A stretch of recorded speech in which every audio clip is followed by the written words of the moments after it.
إن الحمد لله نحمده ونستعينه ونستغفره ونعوذ بالله من شرور أنفسنا ومن سيئات أعمالنا من يهده الله فلا مضل له ومن يضلله فلا هادي له ونشهد أن لا إله إلا الله ونشهد أن محمدا عبده ورسوله يا أيها الذين آمنوا اتقوا الله حق تقاته ولا تموتن إلا وأنتم مسلمون يا أيها الناس اتقوا ربكم الذي خلقكم من نفس واحدة وخلق منها زوجها وبث منهما رجالا كثيرا ونساء واتقوا الله الذي تساءلون به والأرحام إن الله كان عليكم رقيبا يا أيها الذين آمنوا اتقوا الله وقولوا قولا سديدا يصلح لكم أعمالكم ويغفر لكم ذنوبكم ومن يطع الله ورسوله فقد فاز فوزا عظيما أما بعد فإن خير الحديث كتاب الله وخير الهدي هدي محمد صلى الله عليه وسلم وشر الأمور محدثاتها وكل محدثة بدعة وكل بدعة ضلالة وكل ضلالة في النار رب اشرح لي صدري ويسر لي أمري واحلل عقدة من لساني يفقهوا قولي اللهم يا معلم آدم علمني ويا مفهم سليمان فهمني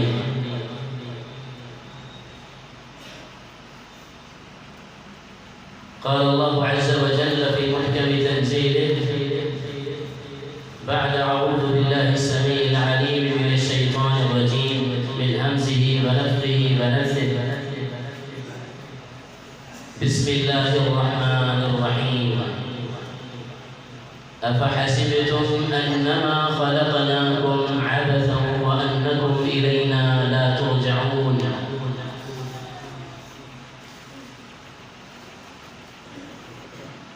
اللهم صل على محمد وعلى آل محمد كما صليت على إبراهيم وعلى آل إبراهيم إنك حميد مجيد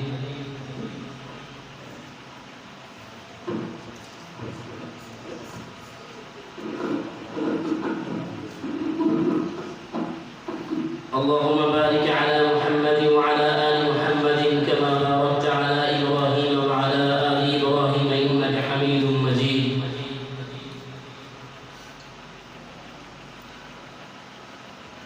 سامعین محترم آج کے اس مختصر سے وقت میں آپ حضرات کے سامنے اللہ کے فضل و کرم اللہ کی توفیق رحمت عنایت اور خاص مدد کے ساتھ ایک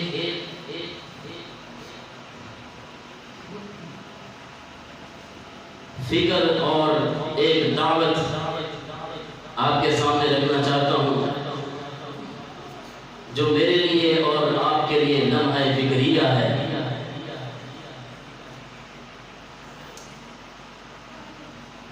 اللہ تبارک و تعالی اپنی کتاب عزیز میں ارشاد فرماتے ہیں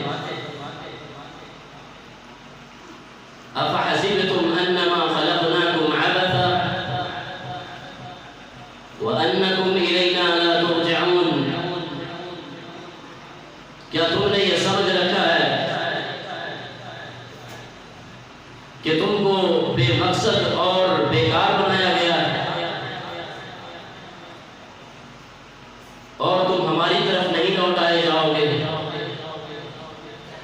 تمہاری تخلیق کا کوئی مقصد نہیں اللہ تبارک و تعالی نے انسان کو اپنے ہاتھوں سے بنایا ہے اور قدرت کی یہ عظیم شاہکار ہے کیا رائے گاں اور بیکار بنایا اور پھر اس انسان کے لیے یہ چہچہاتے ہوئے پرندے اور یہ چلتی ہوئی ہوائیں اور یہ دریا مختلف قسم کے پھل و ثمرات اور بغیر سکون کے آسمان اور زمین، یہ اتنا بڑا نظام جو اللہ نے انسان کے لیے بنایا ہے، کیا انسان کو بیکار اور بے مقصد اور ناکام بنایا؟ نہیں نہیں، انسان کی تخلیق کا ایک مقصد ہے، یہ بیکار اور رائے گاہ نہیں، یہ بے مقصد نہیں، بلکہ ماں کے پیٹ سے نکلنے سے لے کر قبر کے پیٹ میں جانے تک کا جو دورانیہ ہے، اس کا حساب ہونا ہے، اللہ کی عدالت میں اس کا جواب دینا ہے۔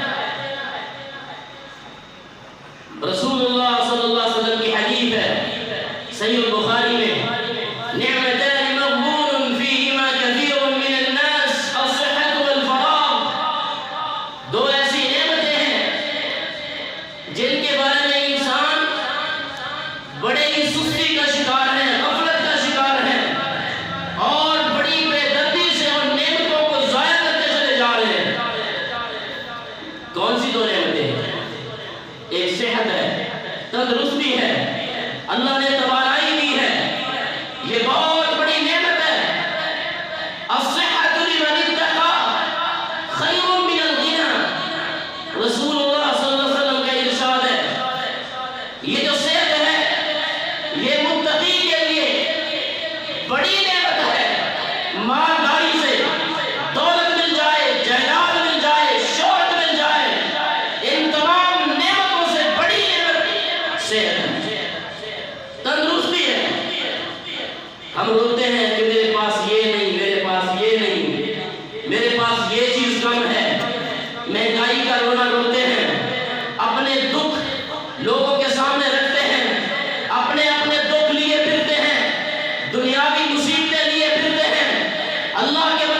خدا اپنی زندگی کو ضائع مت کیجیے، اپنے اوقات کو ضائع مت کیجیے۔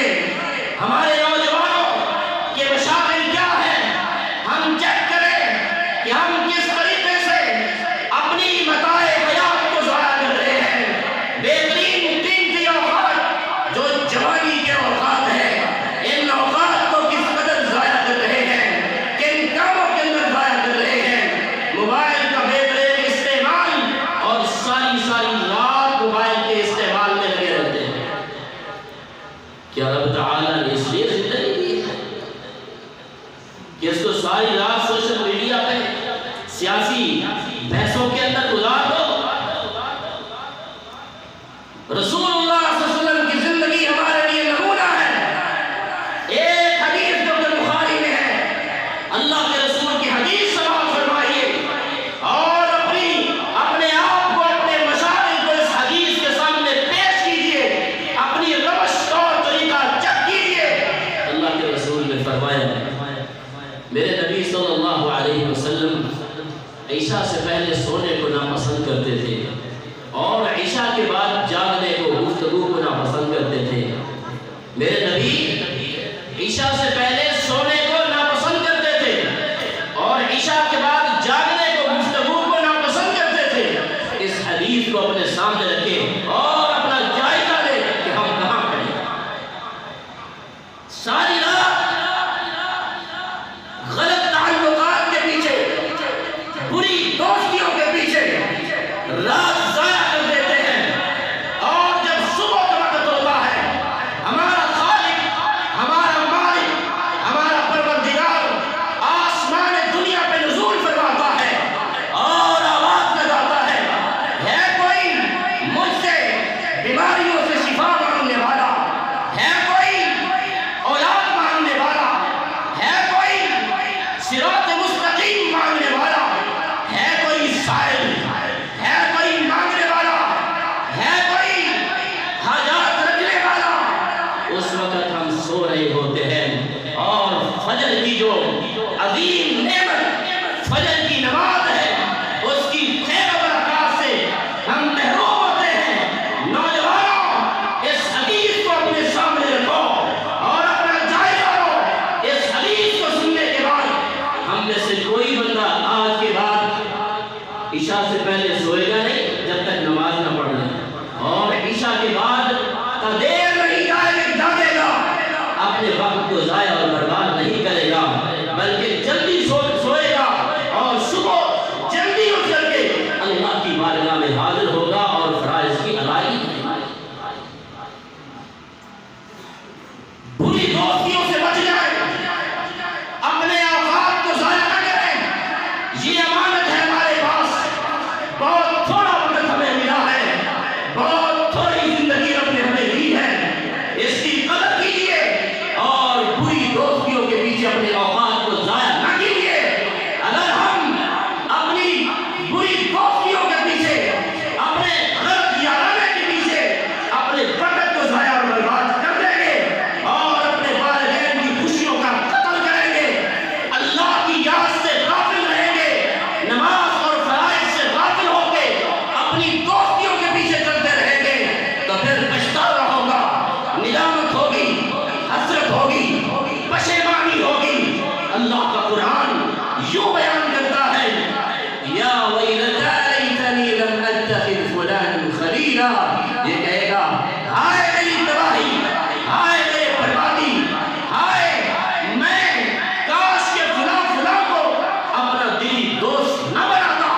اس کا نام لے گا اور کہے گا، کاش میری تباہی، میری بربادی، کاش کہ میں فلاں کو اپنا جگری اور دلی دوست نہ بناتا، جس کے پیچھے چل کے میں اللہ کی نصیحت سے دور ہو گیا، جس کے پیچھے چل کے میں اللہ کی یاد سے دور ہو گیا۔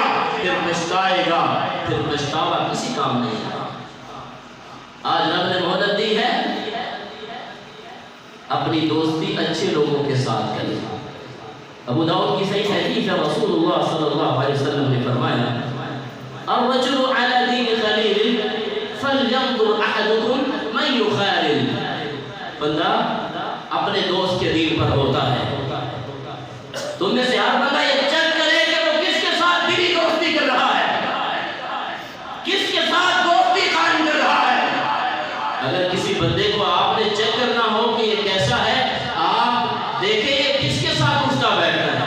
اس کا اٹھنا بیٹھنا کن لوگوں کے ساتھ ہے آپ کو پتہ چل جائے. اپنی دوستیاں بہتر کر لیں, اپنے تنہائی کے اوقات بہتر کر لیں, اپنی تنہائی کو پاک کر لیں, اپنی دوستیوں کو بہتر کر لیں, اور غلط دوستیوں کو, بری دوستیوں کو اللہ حافظ کہہ دیں, خیر بات کہہ دیں. آپ اس طریقے سے اپنے اوقات کو قیمتی اور بامقصد بنا سکتے ہیں. اللہ اکبر کبیرہ.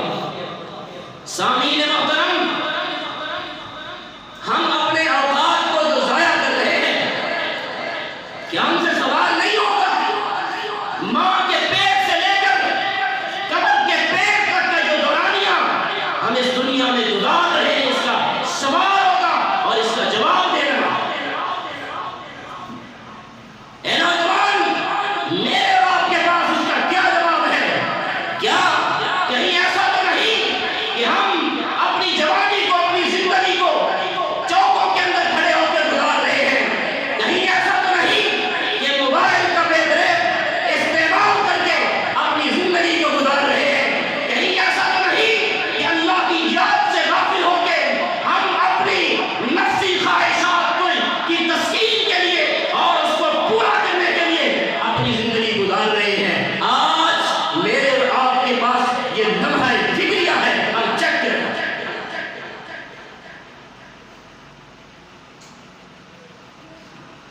ترمذی کی صحیح حدیث ہے, رسول اللہ صلی اللہ علیہ وسلم نے فرمایا, لا تزول قدم ابن آدم يوم القيامة من عند ربه حتى يسأل عن خمس. کہ آدم کا بیٹا رب کی عدالت سے قیامت کے دن اپنے قدموں کو حرکت میں نہ لا سکے گا جب تک 5 سوالوں کا جواب نہیں دے گا. اللہ اکبر.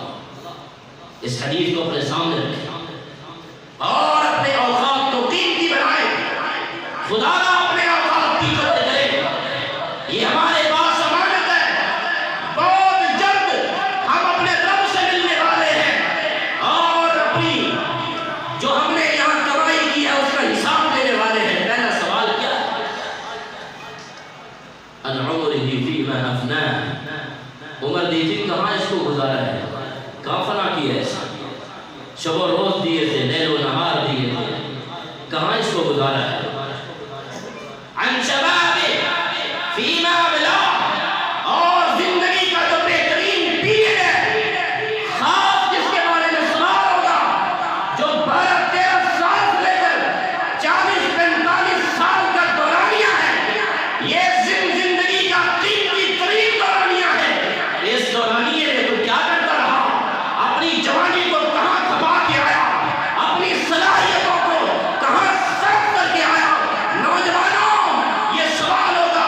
آج ہمارے پاس وقت ہے, آج مہلت ہے, اپنی جوانیوں کو, اپنی صلاحیتوں کو کھپا دے رب کے دین کے لیے, اللہ کی توحید کی سربلندی کے لیے, نبی کی سنت کے احیاء کے لیے, صحابہ کی عظمت کے لیے, نبی کی شان کے لیے اپنی زندگی کو لگا دے, صرف کر دے. اگر ہم نے اپنی زندگیوں کو اس طریقے سے گزارا ہوگا تو پھر پروٹوکول بھی ملے گا اور رب کی طرف سے عزت بھی ملے گی, عظمت بھی ملے گی, محبت بھی ملے گی, پیار بھی ملے گا. وہ کیسا پروٹوکول ہے؟ صحیح بخاری مسلم کی حدیث ہے, رسول اللہ صلی اللہ علیہ وسلم نے فرمایا, یہ نوجوان شاب نشا فی عبادت اللہ, اس کی زندگی اللہ کی عبادت میں گزری, جس نے نشو و نما پائی اللہ کی عبادت کے اندر, اللہ تعالیٰ اس کو اپنا سایہ عطا فرمائیں گے, جس نے اللہ کے سائے کے علاوہ کوئی اور سایہ نہ ہو. لوگ پریشان ہوں گے, پسینوں میں ڈوبے ہوئے اور کانپ رہے ہوں گے. رب تعالیٰ اس نوجوان کو یہ پروٹوکول دے گا, یہ عزت دے گا, جس نوجوان نے اپنی زندگی اللہ کی اطاعت کے اندر, اللہ کی فرما برداری کے اندر اور اللہ کی عبادات کے اندر گزاری ہو. رب کعبہ کی قسم ہے,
نفسی خواہشات کو اللہ کی رضا کے لیے قربان کر دینا ہے۔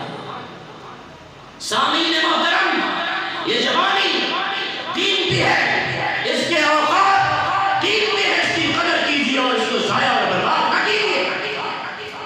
کس طرح ہم اپنی ان اوقات کو، توجہ میری طرف کیجیے، کس طرح ہم اپنے اوقات کو قیمتی بنا سکتے ہیں؟ چند چیزیں 5 منٹ کے اندر انشاءاللہ اپنی بات کو کمپلیٹ کروں گا۔ چند چیزیں اپنا کر کے، چند اعمال کر کے ہم اپنے اوقات کو قیمتی بنا سکتے ہیں، اپنی زندگی کو بامقصد بنا سکتے ہیں۔ پھر میں کہوں گا کہ یہ زندگی وقت پاس کرنے کے لیے رب نے نہیں دیا، گزارنے کے لیے نہیں دیا، اس کا حساب ہونا ہے۔ اس اوقات کو قیمتی بنائیے، بامقصد بنائیے اور اپنے لیے مفید بنائیے، کارآمد بنائیے۔ کس طرح بنا سکتے ہیں؟ اللہ کا ذکر، اللہ کا ذکر جس کی زندگی کے اندر نہیں ہے وہ اپنے اوقات کو ضائع کر رہا ہے۔ اذکار کو اپنا لیجیے۔ صحیح حدیث ترمذی کے اندر جو موجود ہے، اللہ کے رسول نے فرمایا یہ اذکار، یہ ذکر اللہ، یہ اللہ کے راستے میں سونا اور چاندی خرچ کرنے سے بہتر ہے۔ یہ اللہ کی راہ میں جہاد کرنے سے، میدان کارزار میں دشمن کا مقابلہ کرنے سے بہتر ہے۔ یہ ذکر اللہ، اپنی زبانوں کو اللہ کے ذکر سے تر کیجیے۔ آپ کس طرح اپنے اوقات کو قیمتی بنا سکتے ہیں؟ مسلم کی حدیث ہے، اللہ کے رسول نے فرمایا سبحان اللہ والحمد للہ تملأ وتملأان ما بین السماوات والارض۔ آپ سبحان اللہ کہہ دیں، الحمدللہ کہہ دیں، آپ 2 منٹ لگا دیں ان اذکار کے لیے۔ فرمایا اتنا اجر و ثواب آپ کو ملے گا، اللہ تعالیٰ ان 2 جملوں کی وجہ سے زمین و آسمان کا خلا اجر و ثواب سے بھر دے گے۔ اپنے اوقات کو قیمتی بنائیں۔ سبحان اللہ و بحمدہ جو 100 بار پڑھ لیتا ہے، حطت عنہ خطایاہ وان كانت مثل زبد البحر، رب تعالیٰ اس کی ساری خطاؤں کو معاف فرما دیتا ہے جیسے سمندر کی جھاگ کے برابر ہے۔ چند منٹ لگا ہے، سارا دن سوشل میڈیا، پتہ نہیں ایسی ایسی گیمیں آ گئی ہیں، نوجوان تباہی کے دہانے پہ کھڑے دستک دے رہے ہیں۔ اللہ کی قسم جوانیوں کو برباد کر رہے ہیں، اپنے اوقات کو بڑی بے دردی سے ضائع کر رہے ہیں۔ یہ قیمتی اوقات ہیں، ان کو کس طرح قیمتی بنا سکتے ہیں؟ اللہ اکبر کبیرہ، نبی کریم صلی اللہ علیہ وسلم کا فرمان سبحان اللہ والحمدللہ۔ آپ ایک صفحہ پڑھ لیں، 16 سطری، ایک حرف کی 10 نیکیاں ہیں، اور ایک صفحہ پڑھنے سے 4,500 نیکیاں آپ 2-3 منٹ کے اندر جما سکتے ہیں۔ اپنے اوقات کو قیمتی بنائیں، تھوڑا سا وقت لگا کے ذکر اللہ کے لیے، اللہ کی عبادات کے لیے، نوافل کے لیے۔ رسول اللہ صلی اللہ علیہ وسلم کا فرمان ہے ترمذی کے اندر، اللہ کے نبی نے فرمایا کہ جو بندہ دن اور رات میں 12 رکعات پڑھ لے، 12 رکعات، 4 ظہر سے پہلے، 2 ظہر کے بعد، اور 2 مغرب کے بعد، 2 عشاء کے بعد، 2 فجر سے پہلے، اور میں بنی لہ بیت فی الجنہ، اس کا جنت میں ایک گھر بنا دیا جاتا ہے۔ ماں ام حبیبہ فرماتی ہیں رضی اللہ تعالیٰ عنہ، جب سے میں نے اس حدیث کو اللہ کے رسول سے سنا، ماں ترکتہن منذ سمعتہن من رسول اللہ، جب سے اللہ کے رسول سے میں نے اس حدیث کو سنا، پھر کبھی ان 12 رکعات کو چھوڑا نہیں۔ اپنے اوقات کو قیمتی بنائیں۔ جمعے